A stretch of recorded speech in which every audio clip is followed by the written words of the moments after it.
आप देख रहे हैं अल्फा डिफेंस हिंदी में आपका स्वागत है। आज के इस वीडियो में हम लोग बात करेंगे एडवांस मीडियम कॉम्बैट एयरक्राफ्ट यानी कि एमका के बारे में। आज एचएएल की तरफ से एक ट्वीट आया था जहां पर उन्होंने बताया था कि आडा और एचएएल मिलकर एडवांस मीडियम कॉम्बैट एयरक्राफ्ट से रिलेटेड मैन्युफैक्चरिंग शुरू कर चुके हैं। एचएएल ने ट्वीट के साथ में ये फोटोग्राफ्स अटैच की थी और अगर आप इन फोटोग्राफ्स को ध्यान से ऑब्जर्व करेंगे तो आपको समझ में आएगा कि ये आरसीएस टेस्ट बॉक्स है जिसके एक मॉड्यूल को सेरेमनी के दौरान पूजा गया था। इंडिया में नॉर्मली किसी भी मैन्युफैक्चरिंग प्रोसेस की शुरुआत में एक छोटी सी पूजा की जाती है और यहाँ पर इसका मतलब ये है कि एडवांस मीडियम कॉम्बैट एयरक्राफ्ट के ऊपर मैन्युफैक्चरिंग का काम फॉर्मली यहाँ से शुरू होता है। अगर इस प्रोजेक्ट की टाइमलाइंस की बात की जाए तो एएमसीए के पहले प्रोटोटाइप को साल 2025 में अपनी पहली उड़ान भरनी है। वहीं पर अगर बात की जाए प्रोटोटाइप मैन्युफैक्चरिंग प्रोसेस की तो आमतौर पर एक प्रोटोटाइप को बनाने में 1.5 से 2 साल का समय लगता है। उस हिसाब से ये मैन्युफैक्चरिंग प्रोसेस कहीं ना कहीं बिल्कुल सही समय पर शुरू किया गया है। अगर हम लोग प्रोटोटाइप बिल्डिंग की टाइमलाइन को 2 साल लेकर चलते हैं तो ये प्रोटोटाइप साल 2024 तक बनकर तैयार हो जाना चाहिए और लगभग 1 साल के ग्राउंड ट्रायल्स के बाद में, जैसे कि लो speed taxi trials, high speed taxi trials और दूसरे ग्राउंड ट्रायल्स के बाद में ये एयरक्राफ्ट साल 2025 में अपनी पहली उड़ान भर सकता है। आप में से ज्यादातर लोग ये चीज जानते होंगे कि एएमसीए को 2 फेजेस में रियलाइज किया जा रहा है। फेज 1 में बेसिक स्टेल्थ फाइटर जेट बनाया जा रहा है जिसको पार किया जाएगा जनरल इलेक्ट्रिक के F414 इंजन से।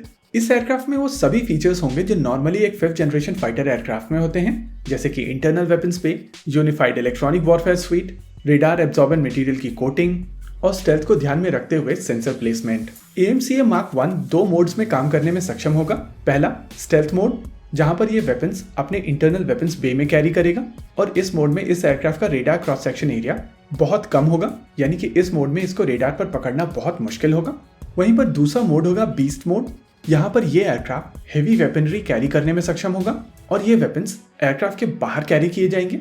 इस मोड में इस एयरक्राफ्ट का आरसीएस एक 4.5 जनरेशन एयरक्राफ्ट के जैसा होगा, लेकिन इस एयरक्राफ्ट के ऊपर जाने वाले स्टैंड ऑफ वेपन्स काफी लंबी दूरी से अपने इलाके में रहते हुए ही एनिमी के एरिया को टारगेट करने की क्षमता प्रोवाइड करेंगे।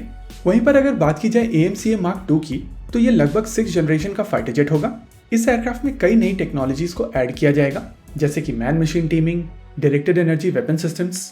साथ ही साथ इस एयरक्राफ्ट में जाने वाले इंजन को देश में बनाया जाएगा और माना जा रहा है कि ये इंजन लगभग 125 किलो न्यूटन यानी कि 125 किलो न्यूटन का थ्रस्ट जनरेट करने में सक्षम होगा। कुछ ही दिनों पहले हम लोगों ने आपको एक अपडेट दिया था जहां पर हम लोगों ने बताया था कि फ्रांस के साथ इस इंजन को लेकर टॉक्स काफी एडवांस स्टेजेस में हैं। हालांकि अगर एएमसीए मार्क 2 की टाइमलाइन के बारे में बात की जाए तो इस एयरक्राफ्ट का प्रोटोटाइप साल 2030 के आसपास आएगा और लगभग साल 2035 के आसपास यह एयरक्राफ्ट प्रोडक्शन में जाएगा। वैसे अभी आडा और एचएएल की तरफ से जो प्रोसेस शुरू किया गया है वो प्रोटोटाइप बिल्डिंग का प्रोसेस है, यानी कि अभी यहाँ पर केवल प्रोटोटाइप बनाया जाएगा। फिर उसके बाद पहले प्रोटोटाइप की फ्लाइट टेस्टिंग के बाद में 1 या 2 और प्रोटोटाइप बनाए जा सकते हैं। इन सब्सिक्वेंट प्रोटोटाइप्स में पिछले प्रोटोटाइप के टेस्टिंग रिजल्ट्स को यूज किया जाएगा और इनको और भी ज्यादा रिफाइन किया जाएगा। फाइनली जो नियर प्रोडक्शन लेवल का प्रोटोटाइप होगा उसके बेसिस पर यह एयरक्राफ्ट मैन्युफैक्चरिंग में जाएगा और पहले लिमिटेड सीरीज प्रोडक्शन और उसके बाद फुल स्केल प्रोडक्शन शुरू कर दिया जाएगा। हिस्टोरिकली इंडिया में फाइटर जेट्स एचएएल द्वारा बनाए जाते थे, लेकिन एएमसीए के केस में ये प्रोडक्शन एक स्पेशल पर्पस व्हीकल की मदद से किया जाएगा। माना जा रहा है कि ये स्पेशल पर्पस व्हीकल एक या एक से अधिक प्राइवेट सेक्टर कंपनी के साथ में एक या एक से अधिक सरकारी कंपनी मिलकर इस एयरक्राफ्ट को बनाने वाली है। मोस्ट लाइकली इस स्पेशल पर्पस व्हीकल को एचएएल की फैसिलिटी लीज पर दी जाएगी, जिसका प्रयोग करते हुए वो इन एयरक्राफ्ट्स को रोल आउट करेंगे। ओवरऑल ये काफी बड़ा डेवलपमेंट है और अगर चीजें इसी तेजी से चलती रहती हैं तो ये इंडिया के स्ट्रेटेजिक इंटरेस्ट के लिए बहुत अच्छी खबर है। इसी के साथ आज के इस वीडियो में रखते हैं केवल इतना ही। वीडियो को अंत तक देखने के लिए धन्यवाद। देखते रहिए अल्फा डिफेंस। जय हिंद।